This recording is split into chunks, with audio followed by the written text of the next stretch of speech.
On the Climate Watch, about an hour and a half south of Chicago, a Grundy County farm stands different than the rest. And you're talking about a 100% sustainable farm. I can't wait to learn more. And they say they can achieve that by working with nature instead of against it. I went down there to check out how you can do something similar wherever you might live.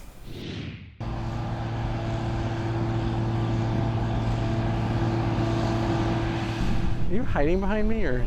Brian and Joanne Look farmerly. were not always farmers. So I was actually born in Chicago, lived most of my life there, and Brian decided that he wanted to live on a farm. So What was your first instinct? my first instinct was, "Are you out of your mind?" And But now, I consider myself a fairly adaptable person. You have to be with me. Yes, I do. I really do. And patient.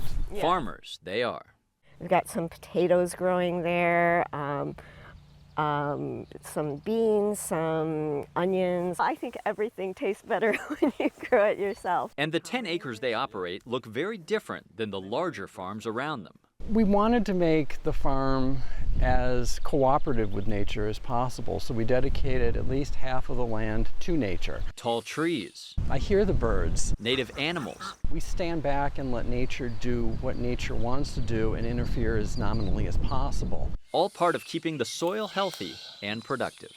We grow more food for humans on 1 acre than they can grow on 80. All without the use of any chemicals or pesticides. And you won't find any tractors on Brian and Joanne's land. Instead, 2 girls do all the heavy lifting.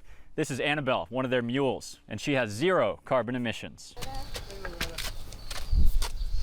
I'm working with 2 animals that I love. They're my kids. Loretta's my girlfriend.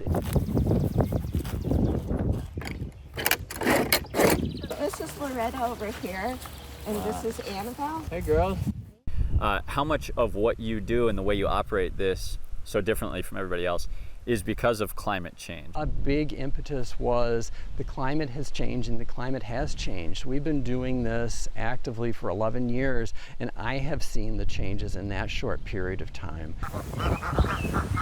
Even if your home doesn't look like this, Brian says you can make a difference as well. Urban farming is a viable alternative, especially in underserved communities. Not going back to the city. You know, I think we've made a commitment to the land and to the animals that we've created a home for. So it would take a lot for us to go back to the city. Yeah. Well, Brian and Joanne's farm grows enough food to feed more than 100 people, and they actually donate 10% of what they grow to local food pantries. Wow. If you're interested in buying food, you can find a link to this in this story on our website. They're such a lovely couple. And you know, they mentioned urban farming. I don't have 10 acres. You don't have 10 acres. No, certainly not. But grow a pot of basil on your balcony or, you know, whatever you can. They said that makes a difference. Yeah, they do have me feeling inspired because it can be that simple. Yeah, if I don't have 2 gorgeous mules to help me out in my backyard. That's his girlfriend. You know, Oh, that's right. Speak carefully about it. I do. I want to be respectful. It's that important relationship.